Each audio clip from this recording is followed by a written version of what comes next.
রাসূলুল্লাহ শুধুমাত্র আপনার কারণে যখনই বিরোধিতা করেছি আপনার কারণে করেছি।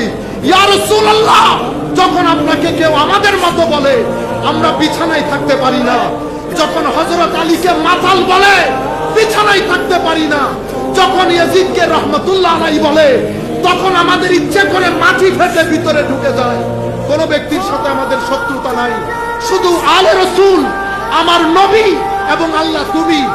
এই কারণে মানুষের সাথে আমাদের শত্রুতা হয়, কাটাকাটি হয়, মারামারি হয়, আমাদেরকে হত্যার হুমকি দেয়।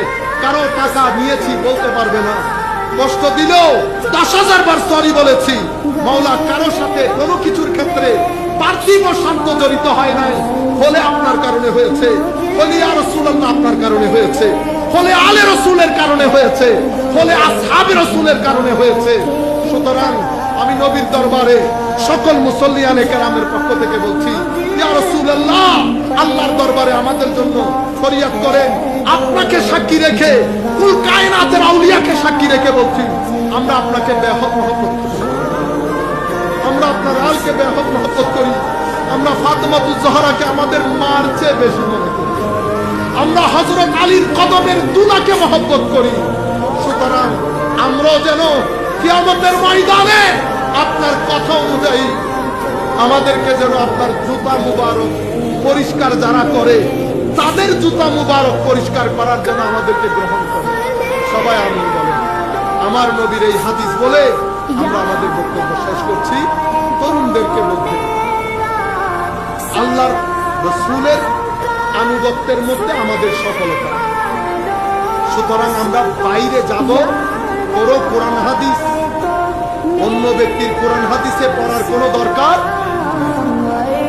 আর আলেমের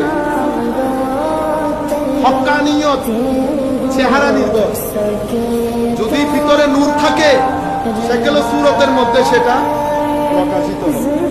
আল্লাহ রাসূল আলে রাসূলের ব্যাপারে ঘৃণা থাকলে চেহারার মধ্যে সেটা প্রস্ফুটিত হবে। আল্লাহ আমাদের হামিদ নাসির হোক। মাওলাই করিম আমাদেরকে কবুল করুক।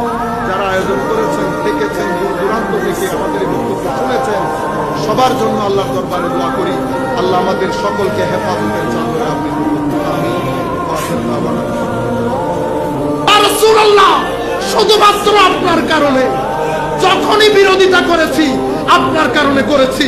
ইয়া রাসূলুল্লাহ, যখন আপনাকে কেউ আমাদের মতো বলে আমরা বিছানায় থাকতে পারি না, যখন হযরত আলীকে মাতাল বলে বিছানায় থাকতে পারি না, যখন ইয়াজিদকে রহমাতুল্লাহ আলাইহি বলে তখন আমাদের ইচ্ছে করে মাটি ফেটে ভিতরে ঢুকে যায়। কোন ব্যক্তির সাথে আমাদের শত্রুতা নাই, শুধু আলে রাসূল, আমার নবী এবং আল্লাহ তুমি। এই কারণে মানুষের সাথে আমাদের শত্রুতা হয়, কাটাকাটি হয়, মারামারি হয়, আমাদেরকে হত্যার হুমকি দেয়।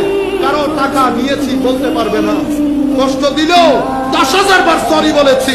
মাওলা কারো সাথে কোনো কিছুর ক্ষেত্রে পার্থিব স্বার্থ জড়িত হয় নাই, ফলে আপনার কারণে হয়েছে, ফলে ইয়া রাসূলুল্লাহ আপনার কারণে হয়েছে, ফলে আলে রাসূলের কারণে হয়েছে, ফলে আসহাবে রাসূলের কারণে হয়েছে। সুতরাং আমি নবীর দরবারে সকল মুসল্লিয়ানে কেরামের পক্ষ থেকে বলছি, ইয়া রাসূলুল্লাহ আল্লাহর দরবারে আমাদের জন্য ফরিয়াদ করেন। আপনাকে সাক্ষী রেখে, কুল কায়নাতের আউলিয়াকে সাক্ষী রেখে বলছি, আমরা আপনাকে বেহদ মহব্বত